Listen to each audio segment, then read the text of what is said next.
So today we're talking about Chapter 5 on heredity. Our learning question is, what is heredity and how does it affect me? So let's start with some of the basics. What is the difference between the genetics and heredity? Heredity is the passing of traits from parents to offspring, whereas genetics is the actual study of heredity.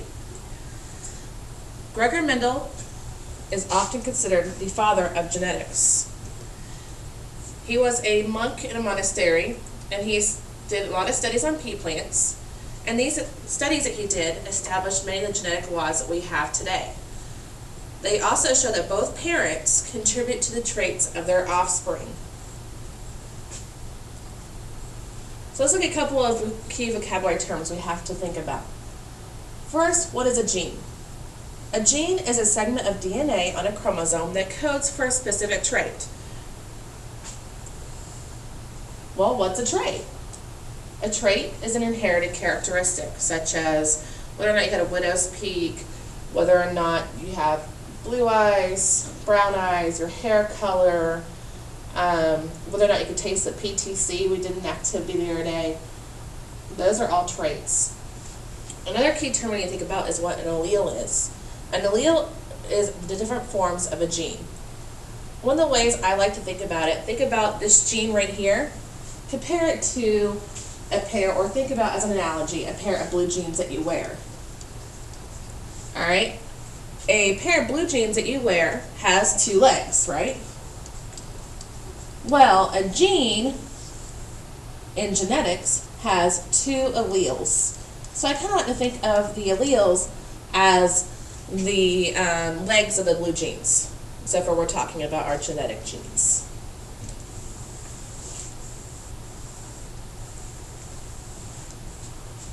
So we have different kinds of alleles. First is a dominant allele. A dominant allele is a trait that always shows up when it's present. It is represented by capital letters. Alright, a recessive allele is the opposite. It tends to be covered up if the dominant allele is present. It is represented by lowercase letters. So think about the dominant allele, think about someone who's loud and dominates conversations. They're there, they want to be noticed. Recessive, think about it as being kind of shy. It doesn't really want to show. It only shows if it has a friend. Alright, so we have different ways that these alleles can be combined. A homozygous or purebred means we have two of the same allele. Heterozygous or a hybrid means we have two different alleles. So for example, with our homozygous, we can have a dominant and a dominant allele together, shown here with big T, big T. We can also have two recessive alleles together, for example, little t, little t. A heterozygous, again, two different alleles. With big T, little t, we have a dominant and a recessive allele together. So what do all these allele combinations mean? What does it all add up to? So we have our genotype. Our genotype is the actual genetic makeup or allele combination of the organism. So when we're talking about genotype, we're talking about the two actual alleles we have. A phenotype is the physical appearance that results from the genotype. For example, was it tall, short, was it yellow or green pea plants? So here we have, with our T's, let's use our T's. A capital dominant T represents a tall pea plant. A lowercase represents a short pea plant. So our genotype combinations, which can be big T, little t, or big T, little t, will end up influencing the physical aspect of the organism you're looking at. With this example, whether or not you have a tall pea plant or a short pea plant.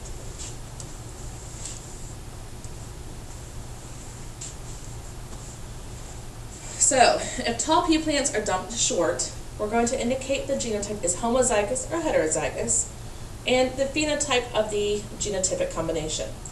So big T, we have two of the same allele, so that is homozygous. Because we have a dominant allele present, and tall is dominant to short, we're going to have a tall plant. Little t, right here. Again, we have two of the same allele, we have two recessives. So again, we are homozygous.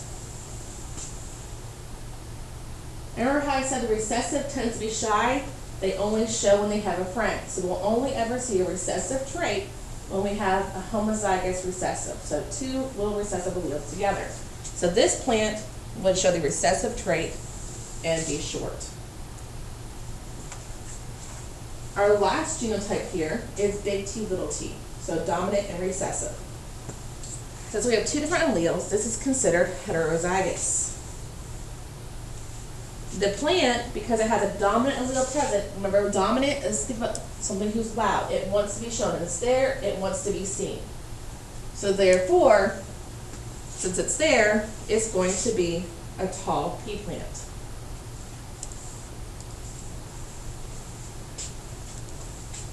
So real quick, let's talk about Punnett squares. So what do we do to figure out if if two organisms are crossed or mated, what kind of offspring what kind of traits their offspring would exhibit? So we use Punnett squares to do this. So first thing we do from Punnett squares is we set it up. Usually the male is across the top, female on the side. Traditionally, it doesn't actually truly matter as long as you have one parent on top, one parent on the side, and you do not mix up the genotypes. All right, so first thing you do is you bring down the alleles. So you notice how his dad was blue. I brought down his alleles. Brought down. So with mom, we brought across. So our possible genotypes of our offspring. We have several different possible genotypes. We have big A, big A, big A, and little a, little a. Those are our four possible offspring combinations. So what are the possible appearances of the offspring? So let's say having green hair was dominant. We'll say that big A, green hair, is dominant to purple hair.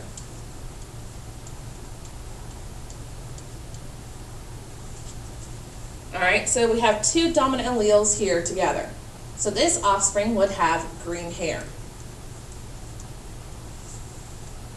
And here with our heterozygous mixes, we have big A, little a dominant and recessive. The dominant allele is present, therefore it will show, so we have again green hair.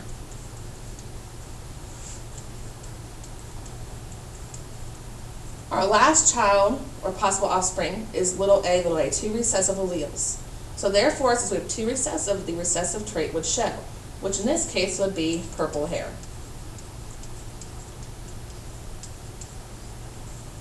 So we have 1 in 4, or 25% chance of having an offspring with purple hair. And we have a 3 out of 4, or 75% chance of having an offspring with green.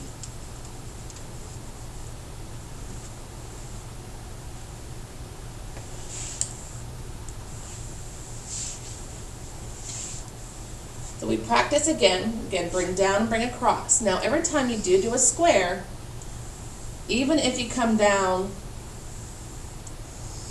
the dominant allele will always be written first. Doesn't matter if it was over here. Oops. The dominant allele is always written first. I'm having issues with that one. Come here. Okay, I hid. So we have little r in this box.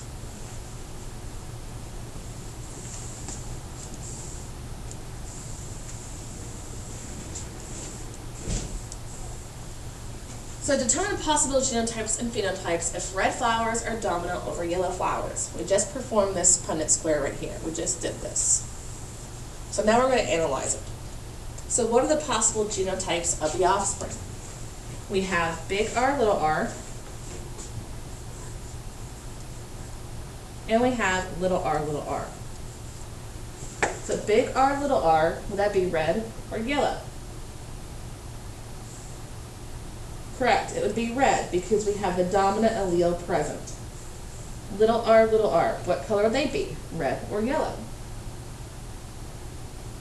Correct, yellow, because we have only recessive genes. There is no dominant gene, so we have two recessives, so the recessive trait will show. Looking at our phenotypes, blank out of 4 or blank % of flowers would be red. We have 1, 2 showing the dominant trait, so we have 2 out of 4, which is 50%. Which percent, blank out of 4 or blank percent of the flowers will be yellow? We have 2 out of the 4 showing the recessive trait, which again is 50%. This should always equal up to 100%.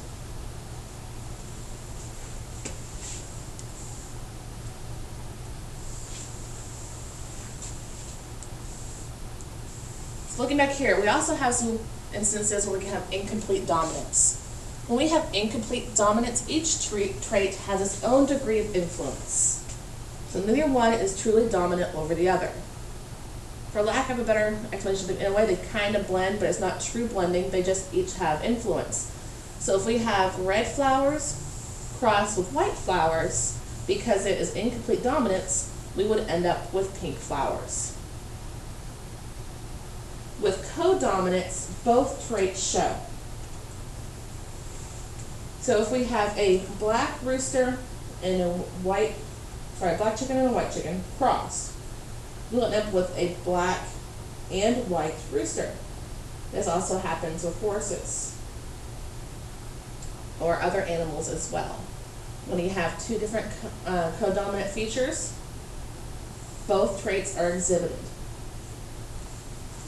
When we did our alien orphanage activity the other day, we talked about how with the aliens, blue and yellow were codominant. So if we had a blue parent that mated with a yellow parent,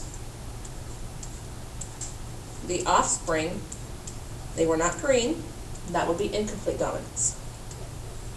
They were blue and yellow, so they had both colors on their body. That's it for this lesson today. I hope you have a good evening.